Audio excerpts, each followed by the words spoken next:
Well, Shalin, it's great to meet up. I'm Jeff Radichel with The Next Step. We've got Shalin Johnson with Marsh McLennan today, and we're actually looking at talking about risk mitigation, something that's close to my heart as an owner, and I'm sure that any president, owner, or executive for a company, this is going to be a good topic. So thank you. Well, my pleasure. Thank you.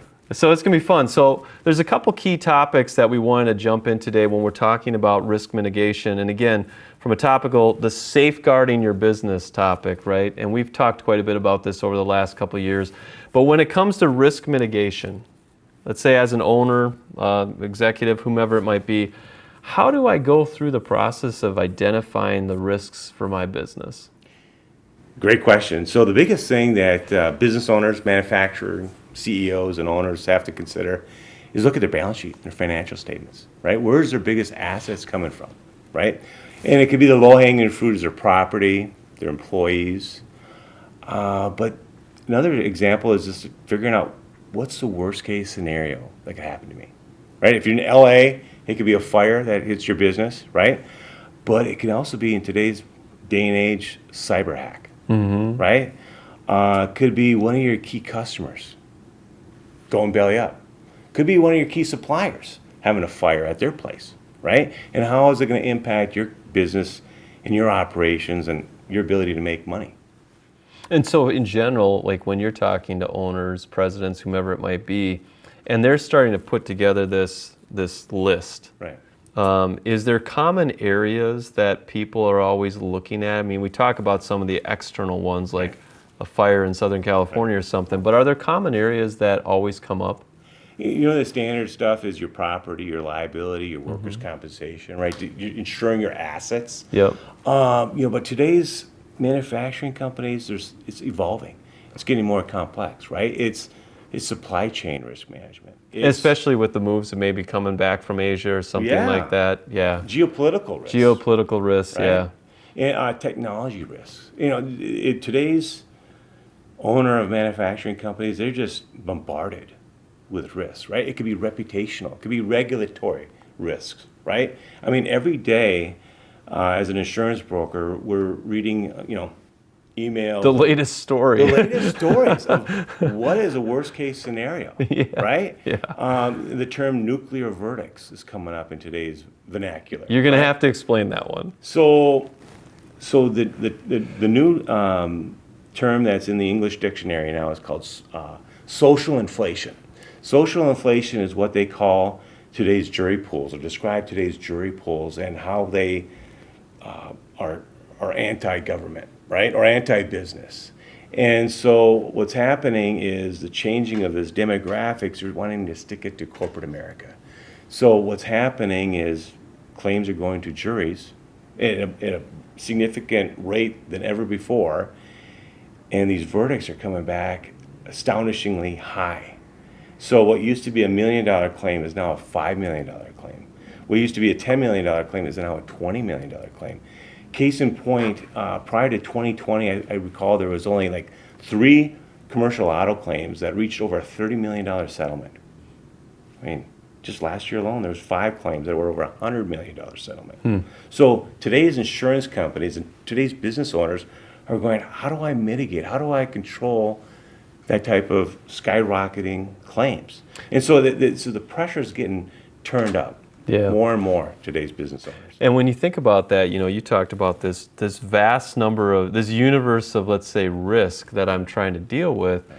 Is there a way to think about those risks and prioritize them? Is there a prioritization schema that I want to employ if I'm an owner? Right. So ideally, the owner they need to own that process, right? They need to it starts at the top and works its way down. So today's, the big value add of being sensitive to risk is that you as a company can understand your true total cost of risk, right? That's the pinnacle of where we want to see our business clients be at, so they understand, hey, it's not only the cost of insurance, but you know what? Jeff just got injured and he got his arm chopped off, and not only are we going to miss Jeff for a couple months, but everybody that surrounded Jeff got to witness that claim, all that fallout, that lack of productivity, the employee morale, all those type of indirect costs start adding up.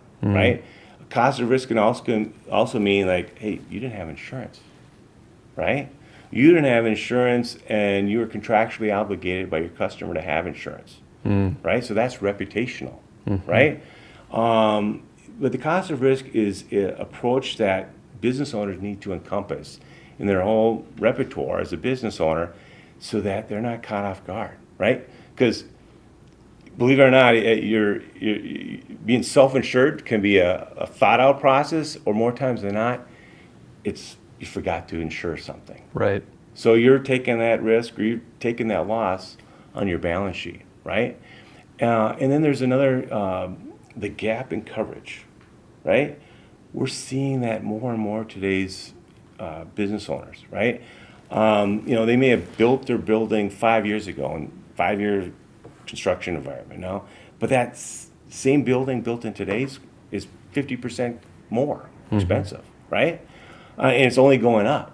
So they think, well, yeah, Shalin, I built that 50,000 square foot facility 5 years ago and it cost me 10 million. Well, now today it's 15 million, right? And they didn't keep up with the cost, right? So that's all these exposures, all these risks that are bombarding today's business owners. And so the cost of risk is a thought process, it's a mentality that we're encouraging our entrepreneur friends, our business owners, to start embracing because that philosophy is going to pay dividends down the line. Yeah, and it's interesting as you're talking through this. Like I even know in the cities here where we're looking at buildings and insuring buildings, it can be more difficult because those costs have gone up, and so it's even more difficult at times to even get any insurance. True. At this point, in some cases too. True. I mean, today's insurance companies are guarding their balance sheets, right? Yeah. It's data driven, and so for us, when we work with our clients as an insurance broker, I want to make sure I'm leveraging not only our hard work to making our clients a better risk, but making sure that our clients' hard work is being leveraged in the insurance marketplace as well. So we talked a little bit about the specific, ones we're going after. I don't know if we missed any in terms of typical areas people often miss. Like you talked about some of the labor side with, and those things, but anything else that jumps off in terms of areas that are often missed? So today's marketplace, right, the world's flat. So we're seeing, missed opportunities in ensuring your supply chain, right? You can insure your key customers, you can insure your key suppliers. That's contingent business interruption, right? We see that. And nobody's even asking the question. Yeah, they don't even look. Well, but they don't know what they don't know, right? And so the perspective that insurance brokers can provide, the perspective that insurance companies can provide is very significant, right? Because insurance companies are seeing the claims they're paying, right?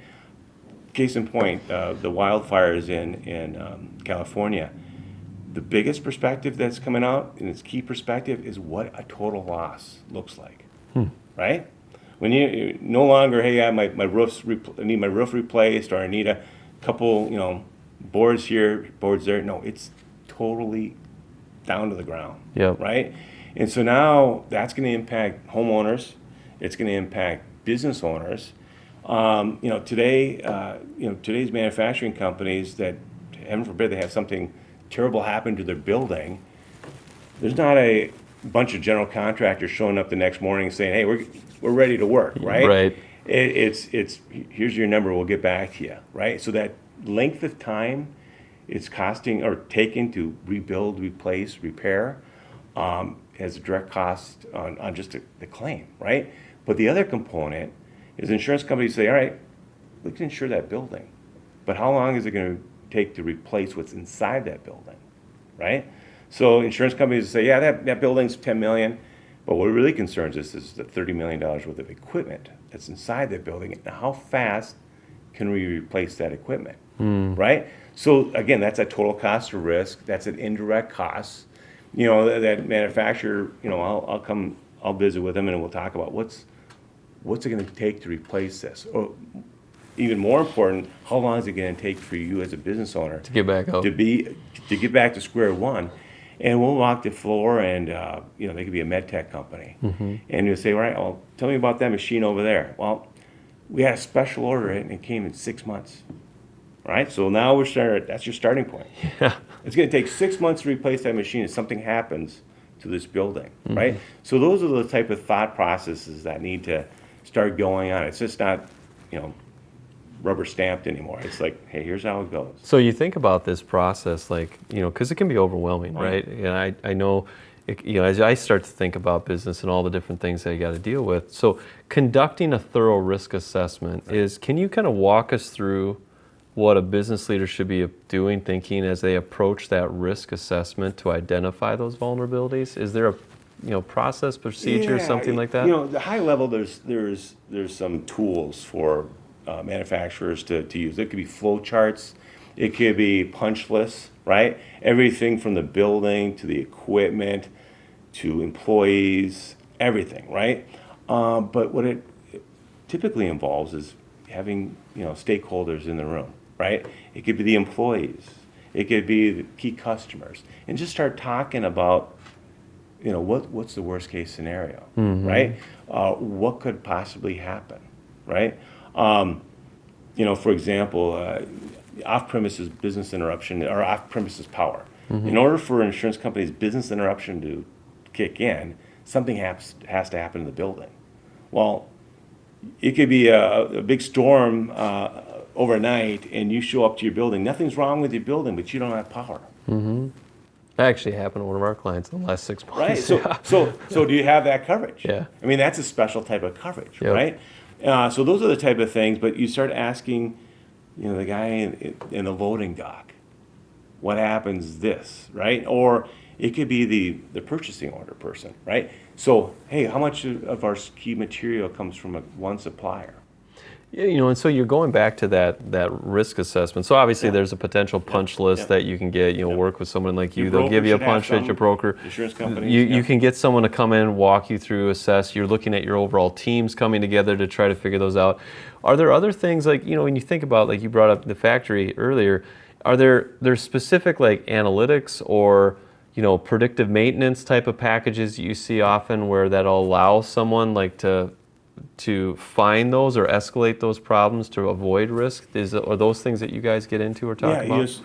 There's a risk matrix, right? You can figure out, all right, here's what other industries, here's what other companies have faced. Insurance companies are very good at that, right? Because they know the worst case scenario because they've often paid for that claim, right? Right. So they'll come out with new rules and new ideas with their loss control team or what have you, because they've seen it. So they've got the checklist. You just got to ask. They got it. Okay. You got to ask. But more times than not, it's perspective. Okay. Right. Today's business owners and manufacturers, particularly, they get in their own little.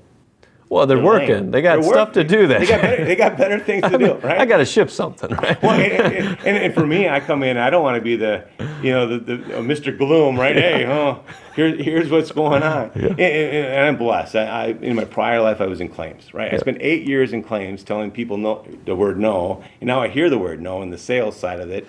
But I can talk to them about coverage. Yep. I can talk to them about what's the worst case scenario, right? I've got, I had a lot of plastic injection molding companies, right? And the biggest thing now with insurance companies is, hey, how's that sprinkler system doing? And they're looking, hey, this building's around 30 years, but is that sprinkler system kept up with what's going underneath it, right? And so a lot of these companies are having to upgrade their sprinkler systems. And they'll start, oh, God, what's my return on my investment, right?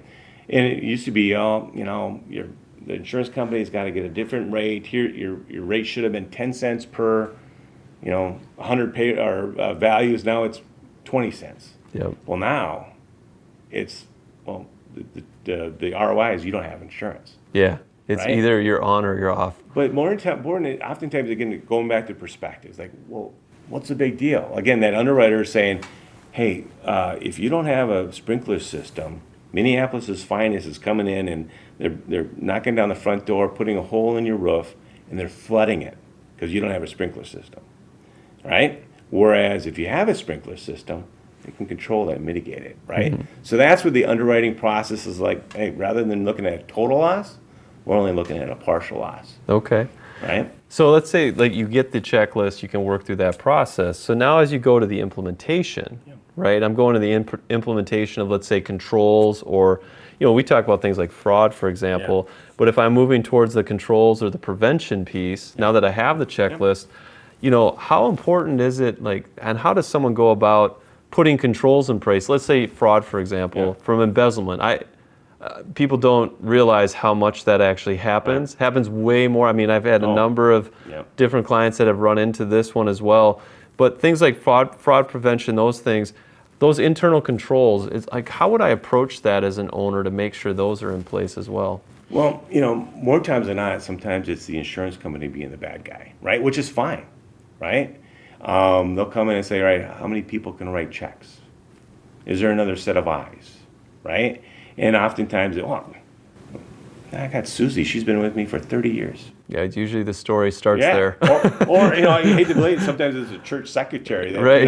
And that's cutting checks, right? But it's being that another set of eyes, but mandating it. Today's insurance companies are mandating a lot of things. So in fact, a lot of contracts now are mandating that you have to have specific coverages in place, and those coverages require protocols, right? So if you want to have crime insurance or fiduciary insurance, you're going to have a number of people overlooking that controller, overlooking that person that's writing checks on your behalf, right? What's the validation process? What's the second signer, all those things, exactly. right? Yep. Yeah, and then there's the common things like, all right, well, do you have security cameras? Yep. Do you have access controls? Do you have required time off, vacation, so that Jeff, has got to be gone for 2 weeks, so that when Jeff's gone, we can look through Jeff's desk. Stuff like that, that comes into play. But again, the challenge for business owners, they don't know what they don't know. Correct. But that perspective comes from the insurance side. So it's really what it's coming down process-wise is, I need the checklist. I need to go back and get the checklist to do the evaluation. Yeah. I need to have as many set of eyes in terms of talking about the risk and where the potential risks are. Right. And I need some expertise going through that process to know what I should and shouldn't be looking at. So if those three things are in place, and the things that we've talked about today, is there a case study example of, maybe where it's done, that you've seen it done really well, or maybe a case study example of where it's been done, let's say, less than ideal? Is there a way do you have some examples of what people have, some of those stories of where people have done it well or haven't done it well? You pick any type of loss, right? It could be the safeguarding the checkbook, right? Which is ironic, because that happens a lot more than people realize. Tremendous. Yeah. I could go on and I mean, there's scenarios in which manufacturers have working with precious metal. They're keeping their scrap, and their scrap's being sold or being stolen from them, right? Yeah. Or their finished products being stolen from sold online. Yes. Yeah. Right. The security cameras aren't for the shoppers, but the employees when they're managing the teller, right? Right. Those type of scenarios. So I think the big thing. The overall theme is just having companies be aware of the cost of risk, right? And what it takes, right? And what's that perspective? What's the return on investment? Today with insurance company, or for me as a broker, we can talk about safety committees, right? And I'll a couple times a year I'll say, I'll have an owner come back to me, hey Shalin, you know what? We're a construction company. I don't run a secretarial pool. We don't have light duty work, right? And I'll share with them, well, because you don't have light duty work, this is what's impacting your workers' compensation premiums. Oh, and by the way, because you didn't have light duty work for that person that was off for 3 weeks, and you could have just have been working, that lost time or that accident cost your experience mod and impacts your mod gone up. And now you're paying $5,000 additional premiums for the next 3 years. Because you just simply have something for them to do while they were needing lighter duty work. So the ability to be able to educate owners, but equally important is educating the employees, right? And making sure that the employees understand the value of safety and understand the value of risk management. At that point. So we see that in cyber. Yep. Right? You can have all the protocols. You could have firewalls. You could have IT company is overlooking your shoulder, Yep. but you're only as strong as your weakest link. So you could have an example of that. You have one employee that decides to use an AI bot Yeah. outside of the paid safe. Right.